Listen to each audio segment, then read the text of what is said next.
तो गाइस, जैसा कि मैंने आप लोगों को बताया था कि आज हम लोग सॉलिड प्रिंसिपल्स की शुरुआत करेंगे। ठीक है।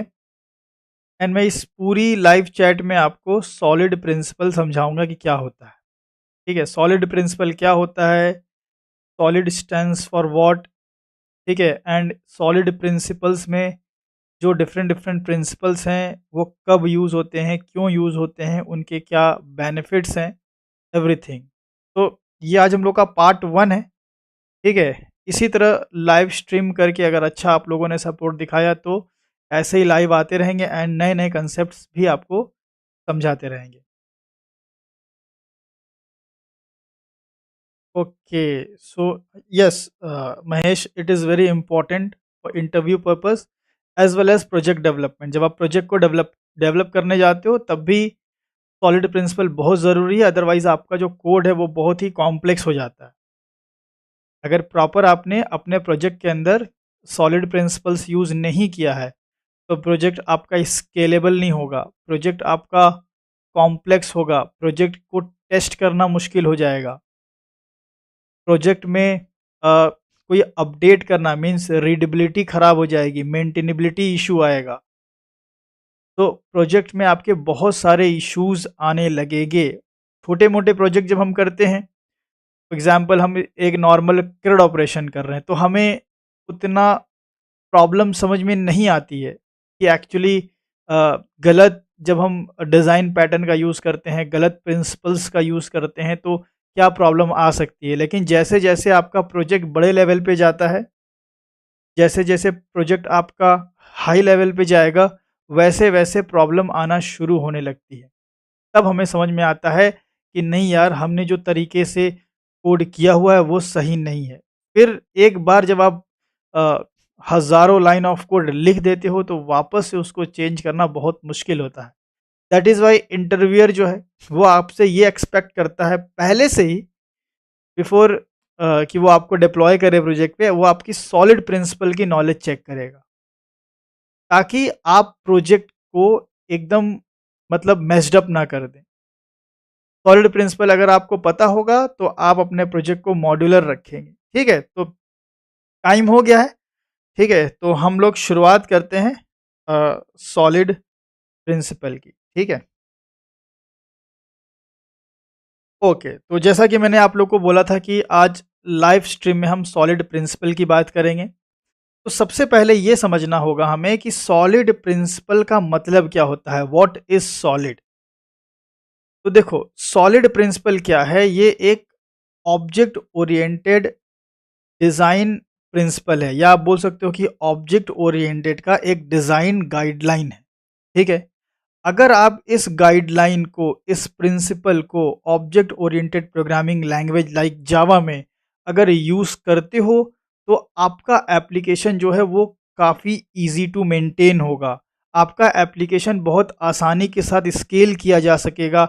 आपका एप्लीकेशन इजी टू टेस्ट होगा। आपका एप्लीकेशन में कोई भी टाइट कपलिंग नहीं रह जाएगी और कोड की क्वालिटी बहुत ज़्यादा इम्प्रूव हो जाएगी। तो ये बेनिफिट्स हैं सॉलिड प्रिंसिपल के। सॉलिड प्रिंसिपल मैंने बहुत सारी चीज़ें यहाँ पे लिखी, आप पढ़ भी सकते हो। ठीक है, ये सारी चीज़ें मैं एकदम ईजी लैंग्वेज में आपको समझा रहा हूँ। सॉलिड प्रिंसिपल जो है वो पॉपुलर हुआ था रॉबर्ट सी मार्टिन के द्वारा।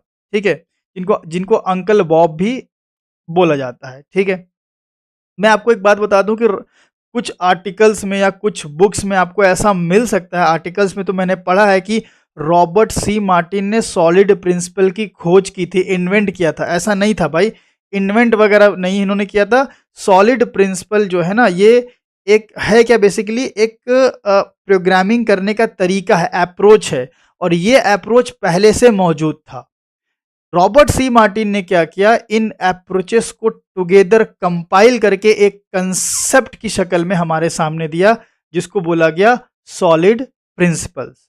तो ऐसा नहीं है कि भाई सॉलिड प्रिंसिपल के जो 5 मेन प्रिंसिपल्स हैं वो पहले नहीं थे, पहले भी हुआ करते थे, लेकिन उनको प्रॉपर तौर पे कंपाइल करके एक कंसेप्ट की शक्ल नहीं दी गई थी। ये सबसे पहले रॉबर्ट सी मार्टिन ने किया था। सॉलिड प्रिंसिपल्स है क्या? ठीक है, सॉलिड प्रिंसिपल के अंदर 5 प्रिंसिपल्स आते हैं। उन पांचों प्रिंसिपल्स को अगर आप यूज करते हो तो आपके आपकी जो कोड है उसकी क्वालिटी बहुत इंप्रूव हो जाती है। बस इतनी सी बात है। By following solid principles developers can build software that is modular. Solid principal use करोगे तो आपका एप्लीकेशन जो है, आपका जो सॉफ्टवेयर है वो मॉड्यूलर होगा। सॉलिड प्रिंसिपल यूज करोगे तो आपका जो सॉफ्टवेयर है वो इजी टू अंडरस्टैंड, मतलब आपका जो कोड है वो इजी टू अंडरस्टैंड होगा, easy to debug, easy to extend it, इसको ही हम लोग क्या बोलते हैं, स्केलेबल। ठीक है, इजी टू रिफैक्टर, आसानी से मॉडिफिकेशन किया जाएगा, मॉडिफिकेशन इजी होगा। या आप बोल सकते हो कि आपका प्रोग्राम जो है वो लूजली कपल्ड हो जाएगा।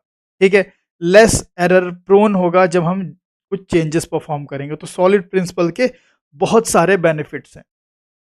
आपको अभी उतना क्लियर नहीं हो पा रहा होगा क्या बोल रहे हैं, सॉलिड प्रिंसिपल से इतने सारे फायदे कैसे हो जाएंगे, सब कुछ समझ में आएगा, बस थोड़े से पेशेंस की जरूरत है आपके साइड से। तो ओवरऑल अगर बात करें तो solid principles help create system that can adapt to changing requirements while remaining stable and reliable in production environment. देखो, जब एक आपका एप्लीकेशन प्रोडक्शन में होता है ना, एक एप्लीकेशन आपका रनिंग मोड में है, अब उसमें कोई आपको चेंजेस परफॉर्म करने हैं, तो चेंजेस परफॉर्म करने की वजह से दूसरे जो फीचर्स है वो अफेक्ट ना हो जाएं, सॉलिड प्रिंसिपल इस बात का ख्याल रखता है। तो यहाँ पे क्या बोला गया, solid principle helps create system that can adopt to changing requirement. मतलब कुछ चेंजिंग आपको करना है, कोई रिक्वायरमेंट आई कि भाई इस पर्टिकुलर मॉड्यूल में आपको कुछ चेंजेस करना है, कोई अपडेट करना है, तो जो चेंजिंग है या जो अपडेशन है वो बड़ा आसानी से हो जाएगा एंड आपका जो एप्लीकेशन है वो रिमेन स्टेबल एंड रिलायबल होगा प्रोडक्शन इन्वायरमेंट में। मतलब ऐसा नहीं कि एक मॉड्यूल में चेंज करेंगे तो दूसरे में दिक्कत आने लगेगी, इस तरह की प्रॉब्लम नहीं आएगी अगर आप सॉलिड प्रिंसिपल को अच्छे से यूज करते हो। देखो, सॉलिड प्रिंसिपल में टोटल 5 कंसेप्ट्स आते हैं। देखो, सॉलिड स्टैंड्स फॉर, पहला S stands for single repository principle, ठीक है। O stands for open close principle, then L से लिस्को सब्स्टिट्यूशन प्रिंसिपल, ये हमने पहले भी बात करी है कई बार, ठीक है, लेकिन आज चूंकि सॉलिड प्रिंसिपल का खास करके हमने ये लाइव स्ट्रीम रखी है तो हम सारे जो है इसके प्रिंसिपल्स की बात करेंगे। एंड चौथा है interface segregation principle and dependency inversion principle. अब ये जो पांचों प्रिंसिपल हैं, अगर आपने एक प्रोजेक्ट आपने बनाया, ठीक है, एक आपने प्रोजेक्ट बनाया और उस प्रोजेक्ट में आपने इस पांचों प्रिंसिपल्स को यूज कर लिया, तो इसका मतलब है कि आपने एक बहुत ही बेस्ट काइंड का एप्लीकेशन डेवलप किया। अगर हम ऊप्स के नजरिए से देखें, principle object oriented programming language के अंदर हम जनरली क्लास ऑब्जेक्ट पे काम तो करते हैं, लेकिन हम कई बार उसके बहुत सारे फंक्शनैलिटी को यूज ही नहीं करते। सॉलिड प्रिंसिपल हमें उन फंक्शनैलिटी को यूज करना सिखाता है। अगर आप सॉलिड प्रिंसिपल यूज करोगे तो वाकई आप सही तौर पे अपने एप्लीकेशन में ऊप्स को प्रैक्टिकली इंप्लीमेंट कर पाओगे। That is the power of solid principle. Solid principle ऐसी कोई सिक्योरिटी वगैरह नहीं है, ऐसा कोई एक्सटर्नल लाइब्रेरी नहीं है यार, कुछ नहीं है। आपने जो ऊप्स पढ़ा है ना, class, object, inheritance, polymorphism, interface, यही सब चीजें हैं। अब इन चीजों को किस तरीके से हमें अपने प्रोजेक्ट में लेकर के आना है, यही सॉलिड प्रिंसिपल का गोल है। ठीक है, तो आपको बात समझ में आया होगा कि घुमा फिरा के देखा जाए तो सॉलिड प्रिंसिपल में हम ऊप्स को अच्छे तरीके से एफिशिएंट वे में, एक बेस्ट वे में हम क्या करते हैं, इंप्लीमेंट करते हैं कोड में। जनरली हम वो काम नहीं करते भाई, हम ऑब्जेक्ट बनाते हैं, मेथड को कॉल कर लेते हैं, इंटरफेस का पता ही नहीं। तो सॉलिड प्रिंसिपल एक बहुत ही इंपॉर्टेंट कंसेप्ट है। इसके अंदर 5 प्रिंसिपल्स हैं टोटल, SOLID, टोटल इसके अंदर 5 प्रिंसिपल हैं और ये पांचों प्रिंसिपल हमें समझना है। तो शुरुआत हम लोग करेंगे SRP, सिंगल रिपोजिटरी प्रिंसिपल से। ठीक है, आ जाइए। तो सॉलिड प्रिंसिपल का आप लोग को आई होप इंट्रोडक्शन समझ में आ गया होगा कि एक्चुअल में सॉलिड प्रिंसिपल क्या है। ये आपके सामने ये जो ये पूरा का पूरा मैंने जो लिखा हुआ है नोट सॉलिड प्रिंसिपल का, ये आपको जो लाइव स्ट्रीम में अपलोड करूंगा यूट्यूब पे उसके डिस्क्रिप्शन में मिल जाएगा, तो वहाँ से आप डाउनलोड कर सकते हैं। और जो लोग मेरे 290 वाले कोर्स को एनरोल किए हैं जिसमें हमने उनको पूरा स्टडी मटेरियल दिया था, स्टडी मटेरियल वाले जो पूरा गूगल ड्राइव है उसमें भी हम इसको डाल देंगे, ठीक है। तो आप लोगों को आसानी से ये नोट्स एक्सेस हो जाएगा। तो आज सबसे पहले सॉलिड में हम पहले प्रिंसिपल की बात करेंगे, SRP, single repository principle. SRP बताने से पहले मैं आपको एक बात बता दूं कि सिंगल रिपोजिटरी प्रिंसिपल जो है, सिंगल रिपोजिटरी प्रिंसिपल को अचीव करने के लिए जो हम प्रोग्राम लिखेंगे वो प्रोग्राम 100% करेक्ट नहीं होगा। क्या मतलब भाई, कंपाइल टाइम एरर होगा? नहीं, एरर नहीं होगा यार। SRP को जब हम इंप्लीमेंट कर रहे होंगे तो हम अदर डिजाइन पैटर्न पे फोकस नहीं करेंगे या अदर प्रिंसिपल्स पे फोकस नहीं करेंगे। ऐसा नहीं है कि मैं सिंगल रिपोजिटरी प्रिंसिपल का एक प्रोग्राम बता रहा हूं तो मैं उसके अंदर लिस्को को भी यूज करने लगूं, उसके अंदर इंटरफेस सेग्रीगेशन को भी यूज करने लगूं, ओपन क्लोज प्रिंसिपल, ऐसा नहीं करूंगा मैं। अगर मैं ऐसा करूंगा तो आपको समझ नहीं आएगा, बहुत सारी चीजें एक साथ हो जाएंगी। तो मैंने क्या सोचा है आपके लिए कि मैं सबसे पहले एक एक करके समझाऊंगा। पहले SRP की problem, then solution, then OC principle जो है इसकी प्रॉब्लम, इसके बिना क्या प्रॉब्लम आती है, फिर इससे क्या सॉल्यूशन हमें मिलता है, फिर लिस्कोव की बात करेंगे, फिर इंटरफेस सेग्रीगेशन की बात करेंगे, देन डिपेंडेंसी इन्वर्शन की बात करेंगे। जब ये पांचों हो जाएगा तब हम एक मिनी प्रोजेक्ट बनाएंगे और उस मिनी प्रोजेक्ट में फिर हम एक ऐसा कोड लिखेंगे जिसमें ये सारे के सारे इंप्लीमेंटेड होंगे। तब आपको मजा ही आ जाएगा, बोलेगा वाह यार ये एक ऐसा प्रोजेक्ट है जिसमें पूरा का पूरा सॉलिड इंप्लीमेंट किया गया है। आप उस प्रोजेक्ट को गिटहब के रिपोजिटरी में भी रख सकते हो, बहुत अच्छा इंप्रेशन जाएगा आपके रिज्यूमे में, ठीक है। तो ये एक लंबी सीरीज चलेगी लाइव स्ट्रीम की, ठीक है। अगर सपोर्ट रहा आप लोग के साइड से तो हम क्या करेंगे, हम ये आज हमारा सॉलिड प्रिंसिपल का पार्ट 1 है, इसी तरह पार्ट 2, 3, 4 जितने भी सेशन लगेंगे करके इसको खत्म करेंगे, ठीक है, अच्छे से बिल्कुल। तो ये ध्यान रखना। तो आज हम सिर्फ SRP की बात करेंगे। तो SRP के जब मैं प्रोग्राम लिखूं तो कोई ये मत बोलना कि अरे सर आपने तो इंटरफेस यूज ही नहीं किया, अरे सर यहां तो कोड आपका टाइटली कपल्ड है, तो ये सब बात मत करना भाई। मैं पहले बता रहा हूं SRP मीन्स ओनली SRP का फोकस होगा, ठीक है। तो आओ पहले SRP को समझते हैं कि क्या है, बाद में हम एक ऐसा प्रोजेक्ट भी बनाएंगे जिसमें सारे के सारे प्रिंसिपल्स एक ही प्रोजेक्ट में हम इंप्लीमेंट किए होंगे, तो वो जो प्रोजेक्ट होगा ना शानदार होगा। तो SRP की बात करते हैं। SRP क्या है? SRP single responsibility principle, single responsibility principle, ठीक है। states that a class should have only one responsibility and therefore only one reason to change।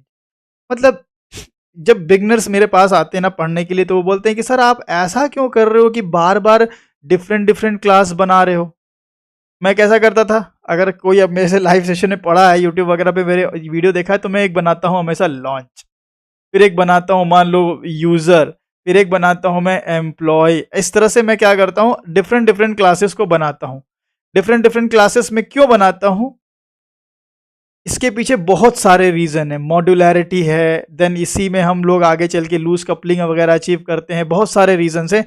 लेकिन एक बिगनर को ये चीज समझ में नहीं आती कि डिफरेंट डिफरेंट क्लास क्यों बनाते हैं। देख लो भाई, सॉलिड प्रिंसिपल खुद बोलता है कि एक क्लास आपको बनानी है एक रिस्पॉन्सिबिलिटी के लिए, एक क्लास एक रिस्पॉन्सिबिलिटी के लिए।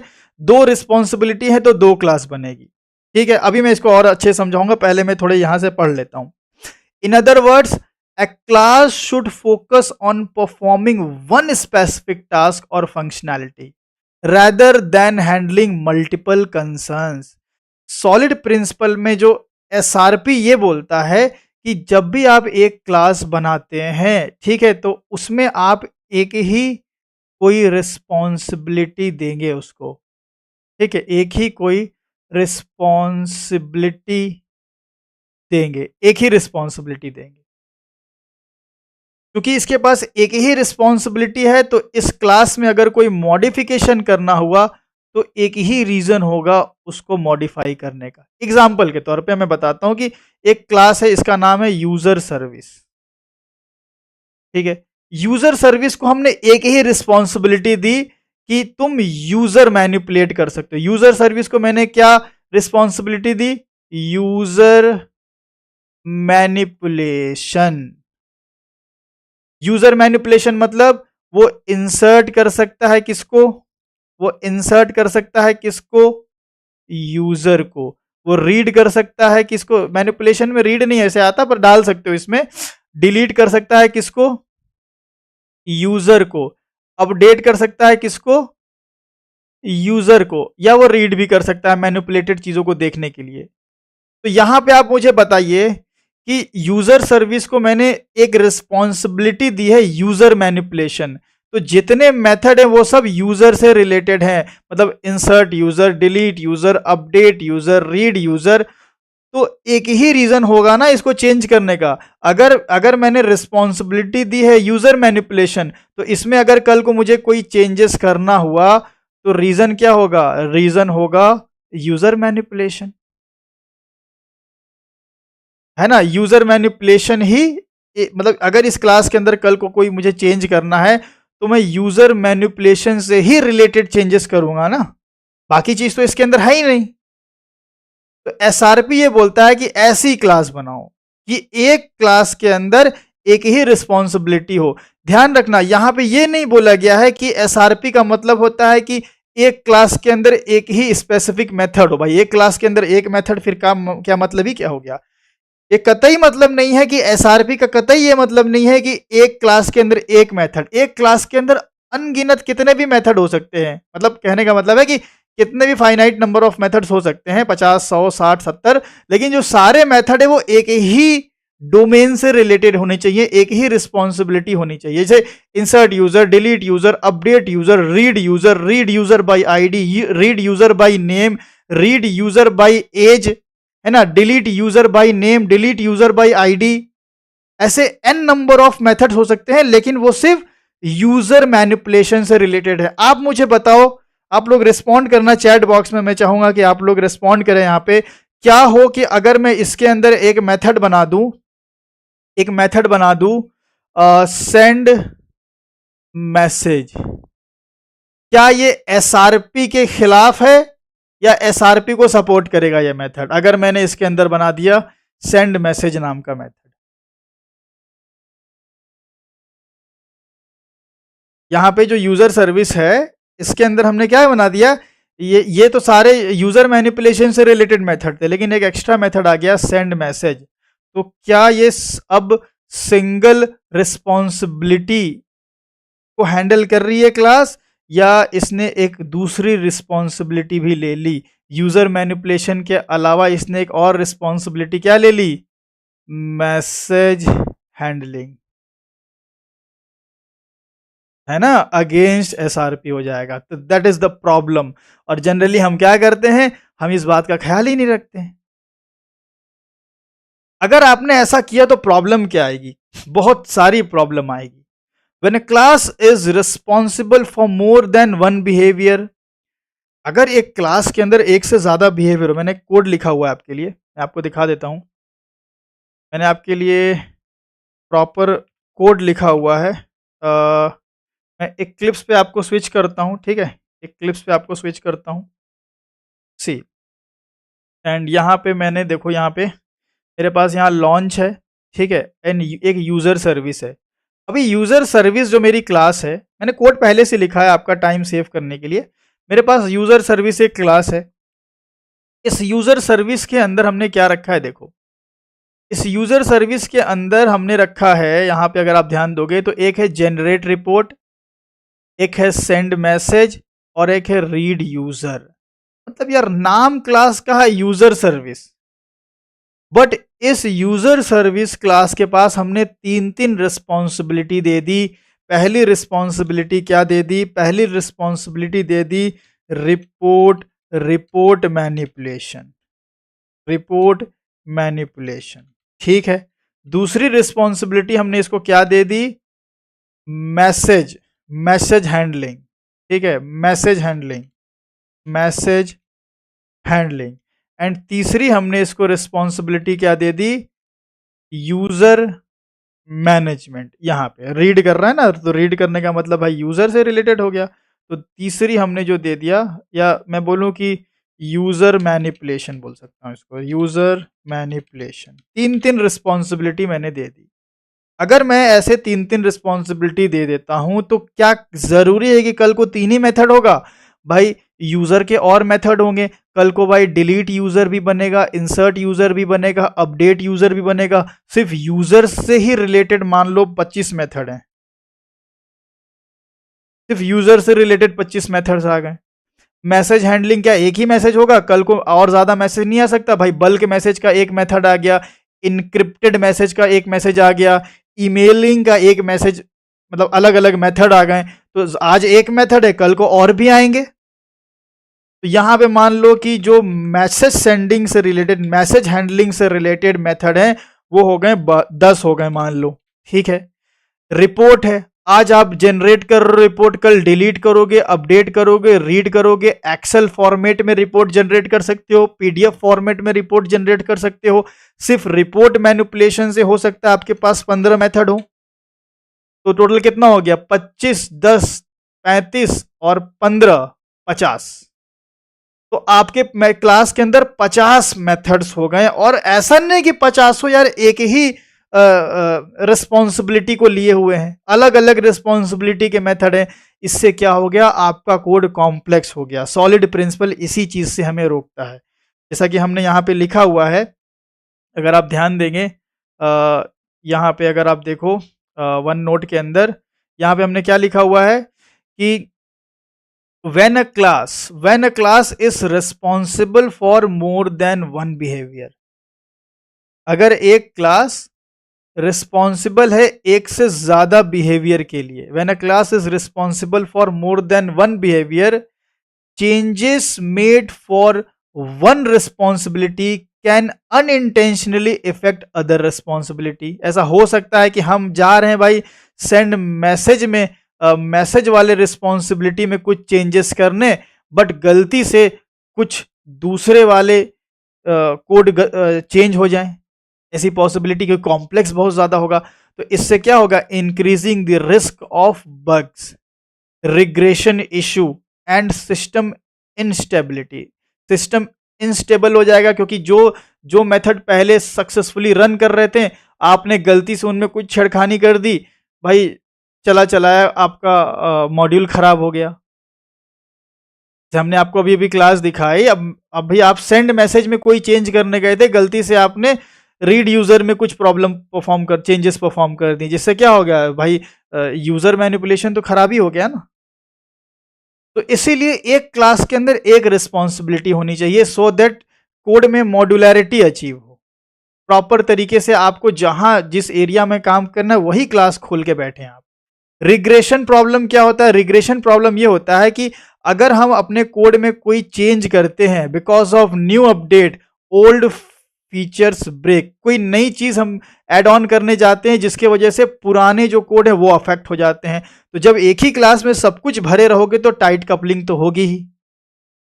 तो इस बात की संभावना होती है कि भाई हम अगर एक कोड में चेंज, एक क्लास में किसी मेथड में चेंज कर रहे हैं, तो हो सकता है वो मेथड सेम क्लास के किसी दूसरे मेथड से कॉल किया गया हो सकता है कि insert user internally send message को कॉल कर रहा हो, अगर सेंड मैसेज में कोई चेंजेस किए तो यहां प्रॉब्लम आ गई। तो ये इसी को बोलते हैं रिग्रेशन प्रॉब्लम, क्योंकि सेंड मैसेज में चेंज किए, ठीक है, तो इंसर्ट यूजर में प्रॉब्लम आने लगी जबकि पहले यहां पे नहीं आ रही थी। इसे रिग्रेशन प्रॉब्लम की, एक अपडेट करने गए वो तो सही चल गया लेकिन उसके वजह से दूसरे नहीं चलने लगे, दैट इज रिग्रेशन प्रॉब्लम। सो अगर आप एसआरपी को इंप्लीमेंट नहीं करते हो तो रिग्रेशन प्रॉब्लम, ये नोट कर लेना, ये सारी चीजें रिग्रेशन प्रॉब्लम देखने को मिलेगी। रिस्क ऑफ बग बढ़ेगा, ठीक है, सिस्टम इनस्टेबल होगा। मैंने सारी चीजें नीचे लिखी हुई है कि वाई एसआरपी इज इंपॉर्टेंट। इससे पहले हमने यहां पे लिखा है, देखो, in real world software systems requirement changes frequently. भाई रियल वर्ल्ड में जो सॉफ्टवेयर की रिक्वायरमेंट है वो बहुत फ्रीक्वेंटली चेंज होती रहती है। तो अगर हम कई सारी कई सारे रिस्पॉन्सिबिलिटी एक ही क्लास को दे दें तो एक ही क्लास में बहुत ज्यादा चेंजेस परफॉर्म होगा, उसके बहुत सारे इशू हैं। If multiple responsibilities are tightly coupled with a single class, even a small change can lead to unexpected side effect. This makes the system difficult to understand, maintain, test and extend. इससे बहुत सारी problem आएगी, जिसे समझ आप तो देख ही रहे हो भाई, यहाँ नीचे देखो, यहाँ पे बहुत अच्छे से बताया गया है कि क्या क्या प्रॉब्लम आएगी। It becomes large and complex. जाहिर सी बात है कि भाई एक क्लास है, एक क्लास में मैं एक रिस्पॉन्सिबिलिटी देने की बजाय तीन तीन रिस्पॉन्सिबिलिटी दे रहा हूँ भाई। सेंड मैसेज, मैसेज हैंडलिंग की भी, रिपोर्ट हैंडलिंग भी की भी, और यूजर हैंडलिंग की भी, या बोलो रिपोर्ट मैनिपुलेशन, मैसेज हैंडलिंग और यूजर मैनिपुलेशन। तो ज्यादा रिस्पॉन्सिबिलिटी दोगे तो कोड आपका लार्ज और कॉम्प्लेक्स होगा, पहली समस्या। दूसरी समस्या, जब लार्ज और कॉम्प्लेक्स होगा तो it is harder to understand and maintain, समझना भी मुश्किल होगा, मेंटेन करना भी मुश्किल होगा, दूसरी समस्या। तीसरी समस्या क्या होगा, changes in one area can break unrelated functionalities. हो सकता है आप इसमें कोई चेंज कर रहे हो, उसका असर ये वाले पे आ जाए, क्योंकि भाई एक दूसरे के मेथड अंदर अंदर कॉल भी तो हुए रहते हैं कई बार, तो हो सकता है एक जगह चेंज करो तो दूसरी जगह प्रॉब्लम आ जाए। ठीक है, ये जिसको रिग्रेशन बोलते हैं हम लोग। Testing becomes complicated. टेस्टिंग क्यों कॉम्प्लिकेटेड होगी, क्योंकि अगर मान लो कि भाई इस क्लास के अंदर हमें सिर्फ यूजर वाले मेथड्स को टेस्ट करना है, लेकिन इस क्लास के अंदर तो भाई रिपोर्ट वाले भी मेथड हैं, इस क्लास के अंदर तो भाई मैसेज वाले मेथड भी हैं, तो हमें अननेसेसरी उनको भी टेस्ट करना होगा, तभी टेस्टिंग सक्सेसफुल होगी। तो लोग टेस्टिंग वगैरह पढ़े होंगे, वो रिलेट कर सकते हैं मेरी बातों से कि जब क्लास को हम टेस्ट करते हैं तो यहाँ पे ये समस्या आएगी कि जब आप यूज़र वाले को टेस्ट करने जाओगे, तो चूंकि क्लास में ऐसा तो नहीं कि सिर्फ यूज़र के मेथड है, क्लास में तो रिपोर्ट के भी मेथड है, मैसेज हैंडलिंग की भी मेथड है, तो सबको टेस्ट करना पड़ेगा। मतलब जिन मेथड्स को टेस्ट करने की नीड नहीं थी अननेसेसरी, उनके लिए भी हमें टेस्टिंग परफॉर्म करनी पड़ेगी, क्योंकि वो सारे एक ही क्लास के अंदर हैं। तो ये एक समस्या, टेस्टिंग बिकम्स कॉम्प्लिकेटेड। एक बहुत बड़ी समस्या आएगी जब गिटहब इन्वायरमेंट में काम होता है, गिट इन्वायरमेंट में काम होता है। गिट में क्या होता है कि अलग अलग ब्रांचेस होती हैं। अब मैं ऐसे समझाऊं कि कई ऐसा हो सकता है कि भाई देखो, एक ऐसा हो सकता है कि एक डेवलपर 1 है, एक डेवलपर 2 है। ठीक है, अब दोनों डेवलपर क्या है, ये क्लास का नाम है मान लो xyz.java। ठीक है, अब xyz.java में अब एक ही भाई आप देख रहे हो कि फाइल में डेवलपर 1 को असाइन किया गया है रिपोर्ट वाले कोड को देखने के लिए, डेवलपर 2 को असाइन किया गया है यूजर वाले कोड को देखने के लिए। क्योंकि भाई एक ही क्लास के अंदर रिपोर्ट वाले भी पूरी रिस्पॉन्सिबिलिटी पूरे कोड हैं, एक ही क्लास के अंदर यूजर वाले भी पूरे कोड हैं। तो अगर एक डेवलपर का काम है रिपोर्ट मैनेजमेंट, एक डेवलपर का काम है यूजर मैनेजमेंट, चलो एक और ले लो, एक डेवलपर का काम है मैसेज हैंडलिंग, तो अगर ये तीनों कोई चेंजेस परफॉर्म करेंगे तो कई बार ऐसा हो सकता है कि तीनों एक साथ एक ही जगह कोई चेंज करें, तो जो गिट है वो क्या करेगा, वहां पे कॉन्फ्लिक्ट इशू आएगा। Multiple developers modifying the same class cause merge conflict. फिर वहां पे आपको मैन्युअली डिसाइड करना होगा कि डेवलपर 1 का भाई अपडेट करें कि डेवलपर 2 का अपडेट करें कि डेवलपर 3 का अपडेट करें। वो जो मल्टी थ्रेडिंग में रेस कंडीशन नहीं आती है, कुछ ऐसा ही हो जाएगा।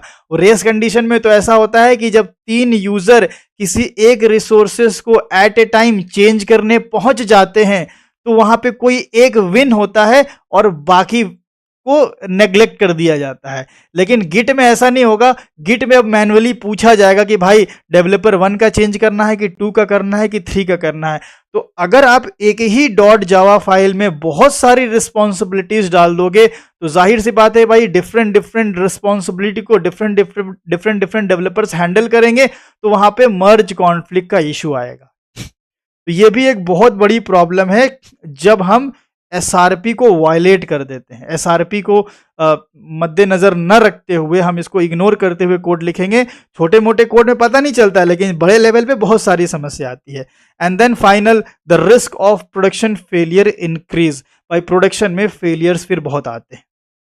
कोई जाता है भाई, बोलता है सेंड वाले में कुछ कोड चेंज करना है, उसके वजह से दूसरी जगह प्रॉब्लम हो जाता है। अभी आपने देखा था क्लाउड फ्लेयर में प्रोडक्शन में एक छोटा सा स्ट्रिंग डालने की वजह से लगभग 90% इंटरनेट ही डाउन हो गया था। एक्चुअली इंटरनेट डाउन होने का मतलब क्या है, जितनी बड़ी बड़ी वेब एप्लीकेशंस रन हो रहे हैं वो क्लाउड फेयर की क्लाउड टेक्नोलॉजीज को यूज करते हैं। तो क्लाउड फ्लेयर बंद हुआ ना, समझ लो कि 90% एप्लीकेशन बंद हो गए। सो 90% एप्लीकेशन जब बंद हो गए तो हम मानते हैं कि इंटरनेट ही बंद हो गया।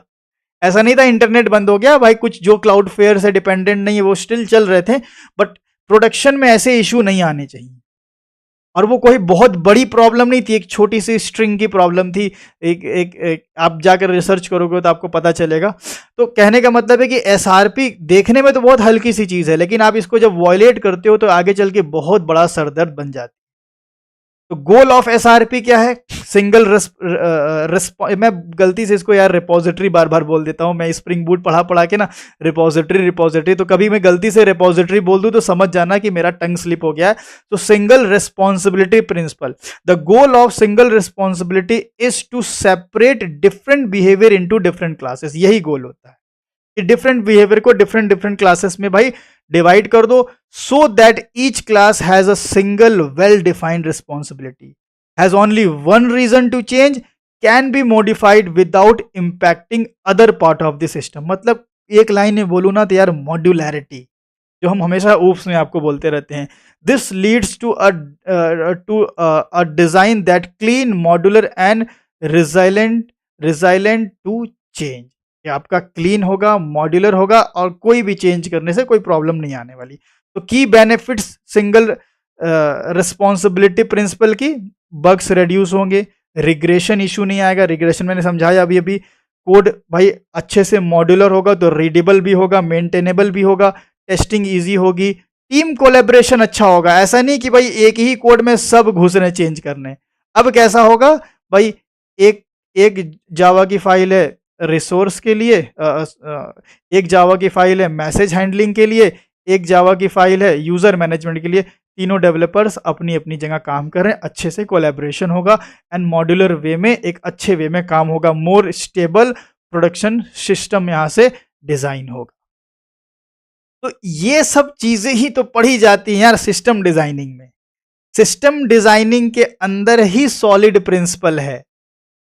अब ये क्या है, आपको क्या लगता है कि ये, आप बताओ कि हम कोड पे ज्यादा फोकस कर रहे हैं या हम डिजाइनिंग पे ज्यादा फोकस कर रहे हैं? आप मुझे चैट बॉक्स में जरूर ये बात बताएं कि जो भी सॉलिड प्रिंसिपल अभी तक जो मैंने आपको बोला, आपने समझा, आपने क्या समझा कि यहां पे हम ज्यादातर लॉजिकल कोड की बात कर रहे हैं या हम बात कर रहे हैं एक स्ट्रक्चर की, एक आर्किटेक्चर की?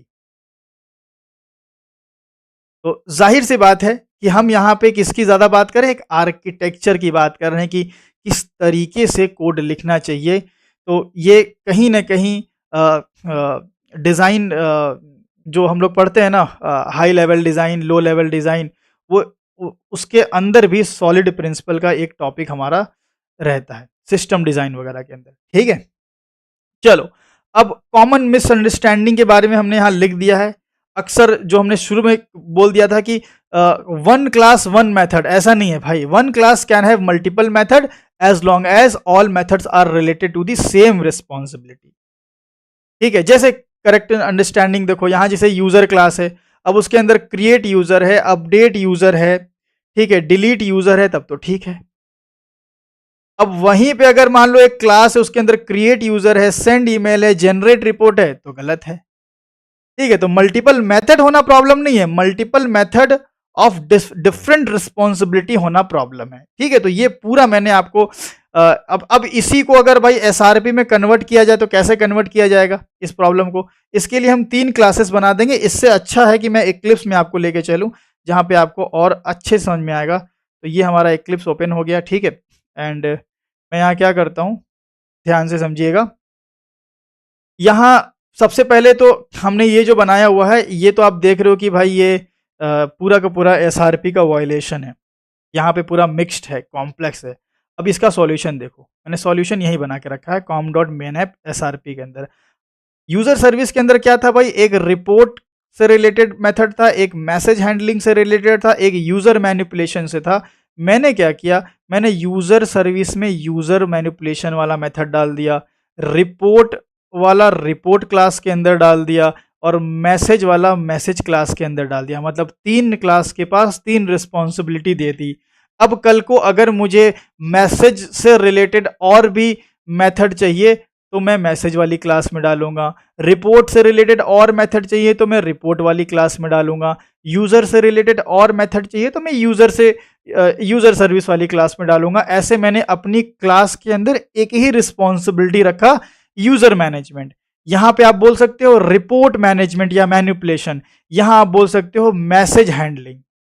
तो एक ही पर्पस एक ही रिस्पॉन्सिबिलिटी हमने रखा एंड देन हमने इनको सिंपली इस तरीके से कॉल कर लिया। ठीक है, तो ये सिंपल बिल्कुल आसान सा हमने यहाँ पे कोड लिखा हुआ है, कोई कॉम्प्लेक्सिटी नहीं है भाई, बस समझने की बात थी। तो ये था हमारा पहला डिज़ाइन पैटर्न जिसका नाम है सॉलिड सिंगल रिस्पॉन्सिबिलिटी प्रिंसिपल। तो आई होप आपको सिंगल रिस्पॉन्सिबिलिटी प्रिंसिपल समझ में आ गया होगा। देन अब हम क्या करेंगे अपने नेक्स्ट सेशन में, आज हम इसकी बात नहीं करेंगे, अपने नेक्स्ट सेशन में हम बात करेंगे कि अदर जो दूसरे हमने आपको बताएं सॉलिड प्रिंसिपल वो किस तरीके से अचीव होंगे, उनके बिना क्या प्रॉब्लम आती है, जैसे ओपन क्लोज प्रिंसिपल की बात करेंगे। देन अगर सब कुछ सही रहा तो ऐसे ही लाइव स्ट्रीम करते रहेंगे और 5 पहले कंप्लीट करेंगे। देन हम क्या करेंगे अपने छठे लाइव स्ट्रीम में एक ऐसा प्रोजेक्ट बनाएंगे जिसमें सारे के सारे सॉलिड प्रिंसिपल अचीव किए गए हों। तो आई होप आपको ये लाइव स्ट्रीम इंटरेस्टिंग लगी होगी। तो आप चाहो तो चैट बॉक्स में अगर आपका कोई सवाल है तो पूछ सकते हो।